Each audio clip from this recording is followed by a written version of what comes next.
Over the weekend, Kyle Shanahan traded 2 future first-round picks, plus his 12th overall pick and a third-round pick for the Dolphins' number 3 overall pick. Why is that such a big deal? Because Kyle Shanahan now is in a prime position to draft the quarterback of his liking. Now remember, this genius of a man, Kyle Shanahan, whenever he's given a quarterback that he doesn't get to choose, he turns that quarterback into a great player. So now imagine when he's given a quarterback he does get to choose, how that quarterback will become an elite player. I'm going to take y'all back to 2009 when Kyle Shanahan was the offensive coordinator of the Houston Texans under Matt Schaub. Now, Matt Schaub had a 16-year NFL career, but he became a Pro Bowler in his 6th year under Kyle Shanahan. But then after Matt Schaub, think about 2012. Robert Griffin came into the NFL draft with me. Robert Griffin had some ups and some downs, but remember, this man, Robert Griffin, was NFL Rookie of the Year over the likes of Andrew Luck under that man. Kyle Shanahan is offensive coordinator. Let's move even further. 2016, Matt Ryan. Matt Ryan had been in the NFL for 9 years up to that point, had some highs, but no higher high than when Kyle Shanahan was his offensive coordinator, because under Kyle Shanahan, Matt Ryan was the NFL MVP. You know, Matt Ryan's been a fringe Hall of Famer. That's the talks. The only reason he's even in that conversation is because of Kyle Shanahan. And we all know about Jimmy G. Now, it looks like Jimmy G's days are numbered, but in his first season with Kyle Shanahan, his first full season, they end up in the Super Bowl. So now it begs the question. Kyle Shanahan was given all these players and made them great. If he hand selects a player, can he make them elite? The 3 players in question, assuming Trevor Lawrence goes number 1 and Zach Wilson goes number 2, you're talking about Justin Fields out of Ohio State. You're talking about Mac Jones out of Alabama. You're talking about Trey Lance, a young and up-and-coming prospect out of North Dakota State. But the question becomes, Justin Fields, Mac Jones, or Trey Lance, which one of these guys can Kyle Shanahan now make great? I don't necessarily have the answer, so I got to bring in a college football expert, Joel Klatt, because he's going to answer this question for me. So, Klatt, my guy, Justin Fields, Mac Jones, Trey Lance, which one of these quarterbacks should replace Jimmy G?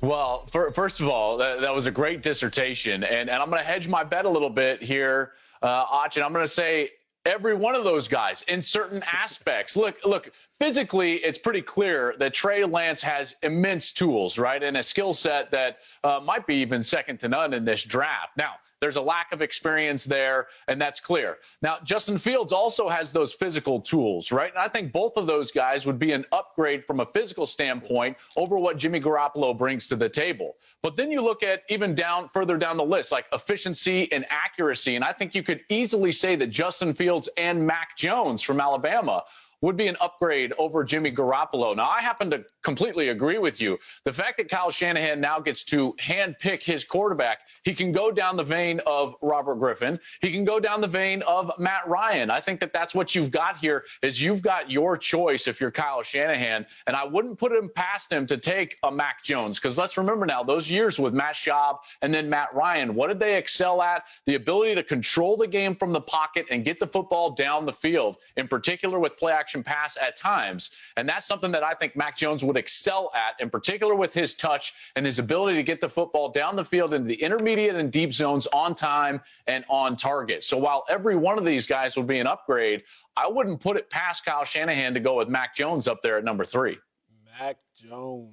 I like it, Klatt. I like it. Thank you. I'm joined now by NFL analyst, expert, college football scout, Bucky Brooks. Bucky, what say you in response to what Klatt had to say and myself? Which one of these 3 quarterbacks do you think would be the biggest upgrade over Jimmy G? Who should the 49ers take? Oh, Justin Fields should be the pick. Justin Fields should be the pick because Justin Fields has all the talent to allow Kyle Shanahan to expand his playbook. When I think about it, and I like the names that you listed, Matt Schaub, that was nice, Matt Ryan, you could even throw Kirk Cousins in there. But I think what Kyle Shanahan is doing is he has quarterback envy. And I believe all these quarterback dominoes we're seeing, it all stems from the fact that of all the disciples, they got a chance to see Matt LaFleur play with a Hall of Famer and Aaron Rodgers. And they saw the playbook come to life. And I think these guys are sitting around Sean McVay and then Kyle Shanahan. They're sitting around looking at their guy and they're saying, I need more. I want someone who can take my plays and really bring them to life. I think an athlete like Justin Fields can do that. You talk about a guy who has 78 total touchdowns, 63, only 9 interceptions. And I know people are hung up on, oh, he threw interceptions against Indiana. And Northwestern, he looked like he got stuck. Well, the beauty of Shanahan's system, he makes it easy for anybody and everybody. The fact that he made RG3 Offensive Rookie of the Year coming out of Baylor's system, we've heard you can't read routes in that system. I just think Justin Fields, a guy who has always been the guy playing at Ohio State, I think he will come to San Francisco and help them take it to another level. I'm going to agree with that, and I'm going to take it a step further with you, Bucky. I look at it like this. Let's talk about the young quarterbacks in the NFL right now that are great. You got Patrick Mahomes, Lamar Jackson, Josh Allen. If you want to side on the side of Baker Mayfield being better, throw his name in there. Even the older quarterbacks, Aaron Rodgers, they all have an athletic component. They all have the ability to threaten you with the legs, threaten you with their arm. Now, yes, Tom Brady is Tom Brady, the greatest of all time. But if you try to compare yourself to an outlier, you will always be on a misguided route, because Tom Brady, he's someone that you should never try to compare yourself to or try to emulate the model of, because he stands alone. So if you're Kyle Shanahan, I think it's Justin Fields. So many people say, oh, well, Justin Fields, he never has to make more than one read. We undervalue coaches in the NFL because we just think that, oh, well, if he couldn't do it in college, he can't do it in the NFL. Must I remind you, Matt Schaub, your great point, Robert Griffin. Robert Griffin played in a true spread offense at Baylor. I played against him in college. We were in the same conference. If Robert Griffin can go from Baylor to Washington and under Kyle Shanahan have a crazy type of development and growth, again, win Rookie of the Year, I think you got to take the dude in Justin Fields, who's versatile enough to beat you with his legs, also versatile and capable enough to beat you with the arm as well. You know, you think about that, I think they're two guys.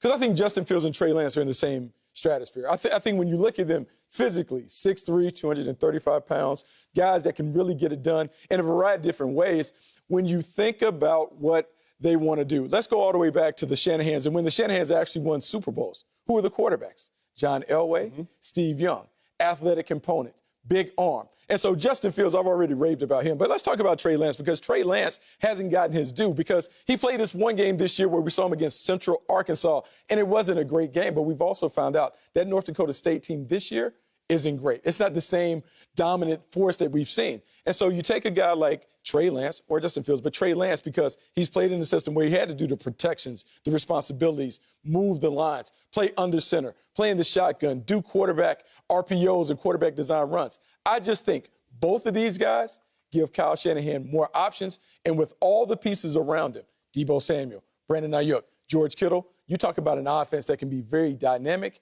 and confusing to the defense. I agree with that. My question is this, and Klatt, I want to bring you back in for this one, because everyone says, well, the 49ers, they got to the Super Bowl with Jimmy Garoppolo. The Falcons, they got to the Super Bowl with Matt Ryan. Matt Ryan, I think, was a 4.89 guy. Jimmy Garoppolo was like a 4.87 guy, and Matt Jones was a 4.82 guy. So in theory, Kyle Shanahan has already had success with non-runners. But Klatt, let me ask you this, based on the tape you've seen of Mac Jones. Do you think that Kyle Shanahan should go with the quarterback who might be a little bit more polished right now in Mac Jones, or why not take the guy who has a higher ceiling in Justin Fields? Let me ask you, why do you think Mac Jones, because you've already said Mac Jones, why Mac Jones over Justin Fields? Well, I wouldn't put it past him to go with Mac Jones. Now, if the pick was mine, and maybe I should have led with that, if the pick was mine, it would be Justin Fields. I covered him way too much. I saw his greatness firsthand, got to sit with him last year, then obviously did a bunch of Zooms with him this year.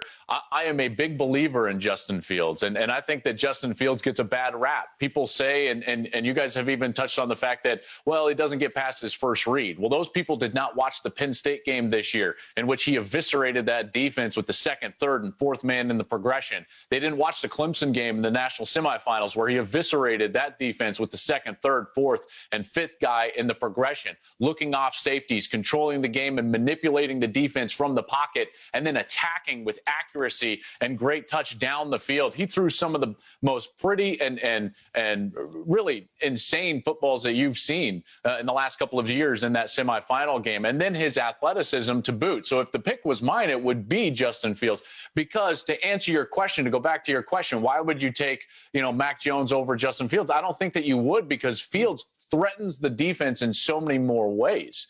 Every coach understands that. That's why if you give a coach the opportunity to select equal players at the quarterback position, he's always going to go with the guy that has the athleticism to threaten the defense more so than the statue in the back end. Now, I like Mac Jones as well, and I think he's going to be a first-round draft selection. But if Kyle Shanahan is making the pick and he deems them equal from an efficiency and accuracy standpoint, which I think that they could be, then he's going to go with the more mobile guy. And as far as Fields versus Trey Lance, to me, it's not even a question. Trey Lance has not developed yet, and this is a project at best. While he's got all the tools, guys, in his 1 year as a starter with a stacked team at a lower level, he averaged 18 passes per game.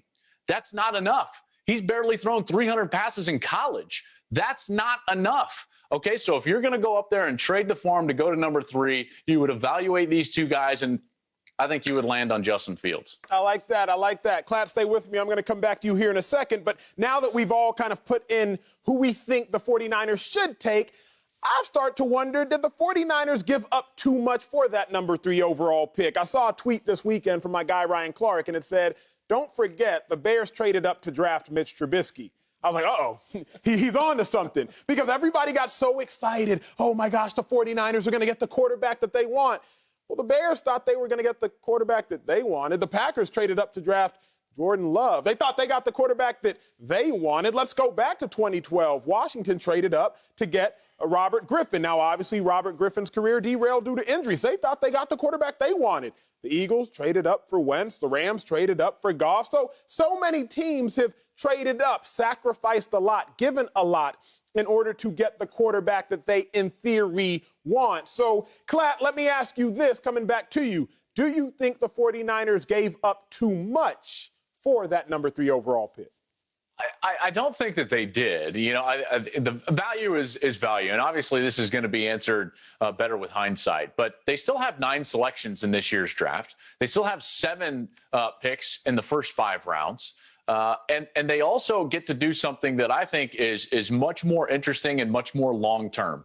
They get to extend their Super Bowl window by making sure that their young, great players like the Bosas and the Warrens of the world get to have that second contract in San Francisco. Because now you're going to have a quarterback likely on a rookie contract when those deals are up, which means that you're going to have far more cap space in order to sign those players and keep them in a 49ers uniform. So you've extended the Super Bowl window, and if you can get it right with this selection, now you've got that selection, a young quarterback with lots of physical tools on a rookie contract with a great roster around him. So that's why I don't think the 49ers gave up too much. Oh, Joe, you hit the nail on the head. That is really the part of it. When you have an opportunity to get a rookie quarterback, it really enhances your opportunity to be a Super Bowl team. Last 10 Super Bowls, we've seen 8 teams that have had rookie quarterbacks playing on rookie contracts. That gives you the opportunity to really build a team. And so when I look at this 49ers team, and they've done a great job of drafting, you look at the blue chippers that they have all around, the way that you're able to retain that is to reset the clock by giving the position to a rookie quarterback. And then when it comes to trade value, I think this is really the big part of it. The quarterback is the most important position. If you feel like there's a franchise quarterback, you have to do whatever you have to do to get it done. We saw the Kansas City Chiefs also make a deal to go and get Patrick Mahomes. That served them well. We are looking at the Buffalo Bills, who made a deal to get Josh Allen. When you believe that you can get a quarterback that is a difference maker, you have to give up whatever is necessary to get him, because we've seen it pay big dividends for those teams. Totally agree. And here's what it comes down to is, if you think you can get a quarterback who is a difference maker, can your coach allow that quarterback to make the difference? And I think Kyle Shanahan has proven that he is a coach that will allow the quarterbacks to make a difference. I mentioned 2 previous players, Carson Wentz and Jared Goff. The Eagles and the Rams, respectively, gave up a lot to get those players. But ask anybody in Philly, Carson Wentz may have flamed out, but was it worth it? Absolutely, because the Eagles not only went to a Super Bowl, they won the Super Bowl. Albeit without Carson Wentz, he still contributed in the regular season. If you ask the Rams, was it worth it? I would assume that Rams management would say yes, because they got to a Super Bowl and had the chance to win a Super Bowl. A Super Bowl is priceless. So, yes, you can start naming how many picks a team starts to give up. But if you can get, and if you believe you can acquire the piece that will get you to the dance, that will get you to the Super Bowl, then you can't put a value on that. So, time will tell. But for now, Kyle Shanahan and the Niners, winners of the weekend.